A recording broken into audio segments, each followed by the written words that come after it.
What is happening, y'all? Welcome back to the Media Goose channel. It is I, the Media Goose, your friend Ryan. And the goose is loose, baby! Huh? I am here today to talk about Monday Night Raw. If you're a wrestling fan who follows the channel, you noticed that I did not review Friday Night Smackdown. That was intentional. I thought that was one of the worst shows WWE has put on in a long time. It was 9:30 Friday night, an hour and a half into the show, before anything worth a damn happened. There were versions of a review I did where I was just very negative and hot, and I didn't want to post that, so I skipped last Friday's review. And that sucks, because I want to enjoy WWE television. I have friends who comment that they watch the stuff vicariously through me because the TV product has gotten to a point that they can't even watch. And for me not to be able to be that conduit,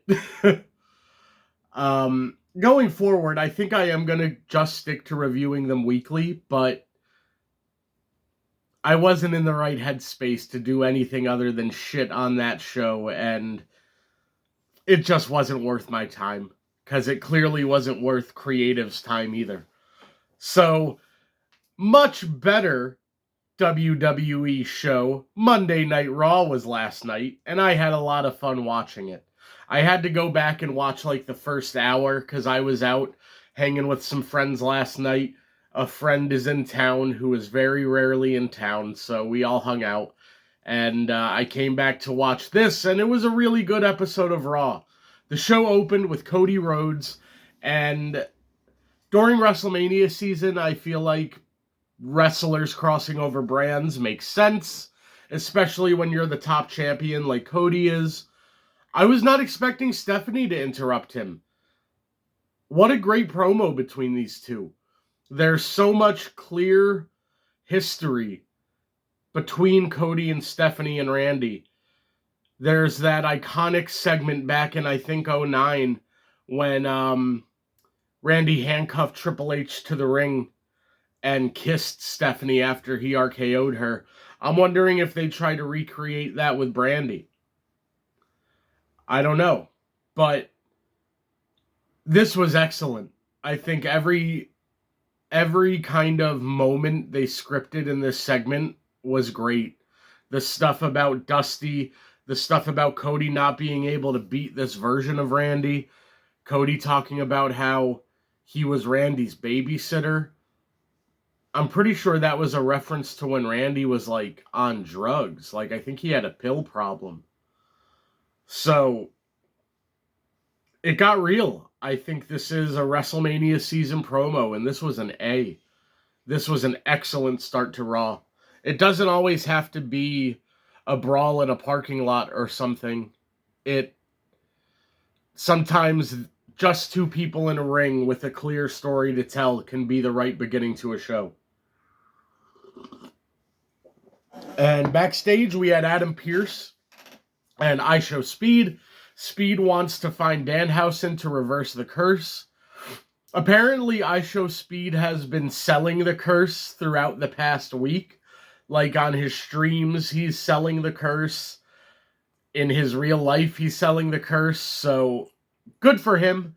I respect the guys that aren't embarrassed to be a part of wrestling. I hate when wrestlers or celebrities come in and you don't see them advertising it on their socials or anything. Like, they're almost embarrassed to be a part of wrestling. That's not what it's like for IShowSpeed. And speaking of Speed, he was at ringside for the tag title match that was next between the Usos and the Vision. This was a solid street fight. Didn't get to the levels I thought. A lot of times street fights on Raw are allowed to go crazy. This was a little bit more measured. It wasn't bad, but it wasn't, like, great. And Logan ends up, and LA Knight's on commentary. He was pretty funny on commentary. IShowSpeed ends up getting dragged into the arena, and then as he's putting on the brass knucks, LA Knight like spins him around. And the way they sold it, it looked like IShowSpeed didn't even want to punch LA Knight. LA Knight whipping him around turned the punch into him to knock him out. I'm guessing this is going to go to a multi-man match at Mania. Probably the Vision and IShowSpeed versus the Usos and LA Knight. Maybe more people get involved. Maybe Danhausen's involved. But this was solid. I think the Vision getting the tag titles was the right move because Paul Heyman said they needed it to have power. They needed it to be relevant. So this is a good step for the Vision. And next, maybe segment of the night with Liv Morgan and Stephanie Vaquer. This is arguably the best built program heading into WrestleMania season. With all of the respect due in the world, these are also just like two of the most beautiful women alive, respectfully. And then Roxanne returns, and God, I feel like I'm gonna end up barking like Braun Breaker during this match. Incredible performers. Liv and Stephanie are putting on one of the best feuds heading into WrestleMania season. And Liv being a Jersey girl, Stephanie is like, if Rhea is mommy, Stephanie Vaquer is madre. That bodysuit. Christ on a cracker. But this was an excellent segment. I think this is arguably the best built title match heading into Mania, and I can't wait to see these two go at it. I think that they're two of the best women's wrestlers in the world right now, if not the best.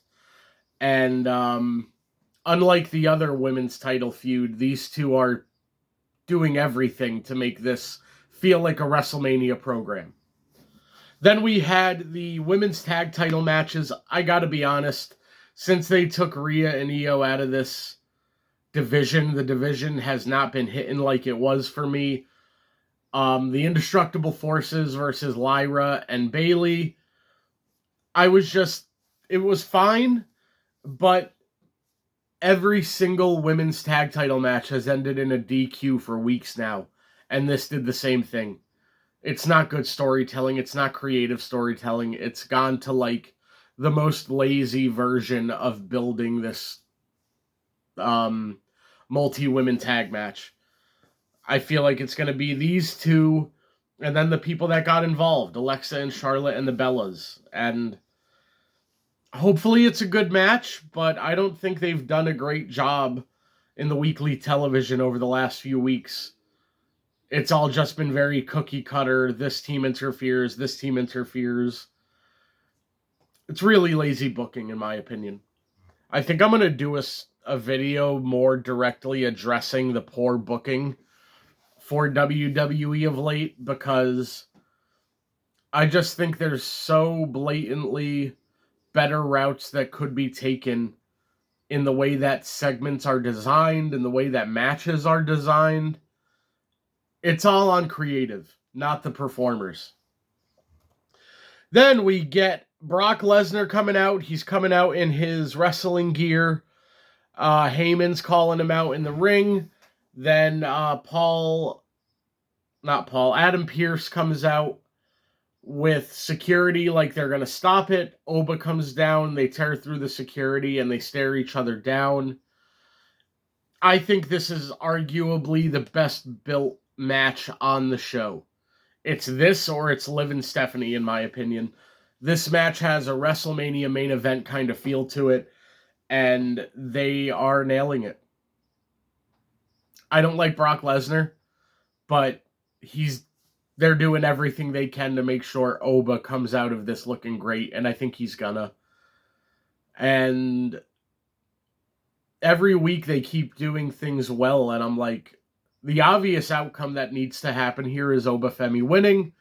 And until that happens, I'm kind of holding my breath, waiting for Brock to just Brock. And I'm hoping that's not the case here and that Brock puts Oba over. Next, we have... Let's see. Finn Balor had a little promo about Dominic. Dominic had a return promo later. That match is confirmed for WrestleMania. Then we had Penta versus Kofi for the IC title. This was a fun match. Not as good as it could have been, but still really solid. I think that they got to get Waller away from Kofi. Let's cement that soon. I'm pretty sure in a backstage segment we saw Kofi and Javon again. I'm really hoping that they align Kofi and Javon and maybe Xavier, and it's like a heel New Day, and they maybe jump Waller out.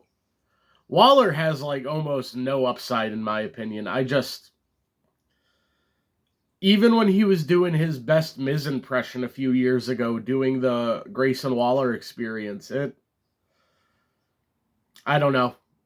Maybe in a year or two, he'll be more ready for a spotlight, but right now, I just don't see a lot in him. And after the match, when Penta retains, he announces, I predicted the WrestleMania card, and my prediction was that it would be an IC title ladder match, and that's what's happening. So, going to be exciting to see who gets involved. I think the people already confirmed are Penta, Javon, Dragon, Kofi, and I think there was a fifth person involved already. And at some point, Corey Graves mentioned that that's who we have so far. So, should be more people joining that ladder match. Should be fun to see. Next, we get Paul Heyman going down to the ring to address Seth Rollins and Adam Pearce. And in this segment, all through the night, Pearce had been asking Heyman to check his emails. And this segment, that email is confirmed to have revealed that Seth Rollins is cleared to compete and that he was cleared of all charges that Heyman had brought against him the week before. So Seth comes out, hits Heyman with a chair, and at this point I'm just wondering, is Breakker about to hit the ring? Then you see Seth get pulled out of the ring. I think everybody probably thought it was Braun Breaker, but it was Gunther. Gunther and Seth should be an excellent match. I think this is smart because I was getting concerned that they had booked themselves into a corner where Gunther could only face people near retirement. And a lot of people were like, oh my God, Gunther's going to be left off the Mania card. This is going to be an excellent match. And if Gunther can just be a hired gun to defend Heyman, or Gunther could come out next week and cut a promo against Seth. Regardless, it'll be an excellent match, and I think I'm excited that this is the way that they went. And apparently the dirt sheets were reporting that Breakker was there last night. So I'm wondering if WWE might have leaked that Breakker was in the building to see who reported it, knowing that it wasn't going to be Breakker attacking Seth like everybody was anticipating. One of the problems I have with wrestling journalism right now is the unbalanced reporting. Why, when somebody returns to AEW, is it a genuine surprise and nothing gets leaked? But when somebody returns to WWE, Dave Meltzer and all of the dirt sheets leak it immediately. I don't respect a lot of what AEW stands for. I don't respect a lot of the way that they do things in terms of their relationships with Meltzer and the dirt sheets. And you can see it if you're paying attention. So, one of the reasons I stopped watching AEW is I just don't like a lot of the people in that company as people. And little things like this, where they try to scoop returns from WWE when they let actual surprises happen for AEW, is like, I don't know. I don't respect a lot of what AEW does. And I think the way they engage their fan base, it's pretty toxic. But I'll save that conversation for a Wrestling Hot Takes video someday. Now we have Io and Raquel, standard kind of match here. Nothing really surprising until the end when the Kabuki Warriors came out and the distraction allowed Raquel to pin Io. This was great. This was great for everybody involved. I think we're probably going to do Io versus Asuka. I doubt it would be a triple threat with Kyrie, but maybe. But that allows that match to build up, and it continues allowing Raquel to stack up really important victories. I think Raquel should be the next IC champion or potentially a world champion very soon. So this was a good match for everybody involved. It benefited everyone. Then we have the main event segment. No words were needed. They just got right to business and had a brawl. This was a good main event segment. I think that after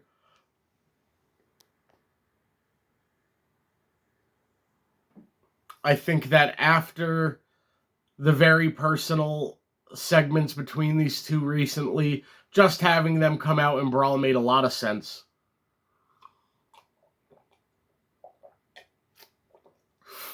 Not too much to be said here. They beat each other down, and Punk got the upper hand this week, putting Roman through the table and then chanting, Roman, Roman Reigns, Roman Reigns. It was really good. I think that this has been really well built, this match, and I'm really excited for it. I think that the Raw title matches have been more well built than the SmackDown title matches. Yeah, I'm really excited for Raw in general. I enjoy watching Raw every week, and that's not the case for SmackDown. I'll probably put out like a short video soon talking about how bad SmackDown was, or maybe just like a short. But I plan on reviewing it this week if it is better than awful. So, we'll see. Let me know what you guys thought of Monday Night Raw down below. I think Stephanie and Liv, the build continued there in a great way. Roman and Punk. I just think the things they're doing on Raw are a hell of a lot better than the things they're doing on SmackDown. So, guys, let me know what you thought down below. The Goose is out. Ha!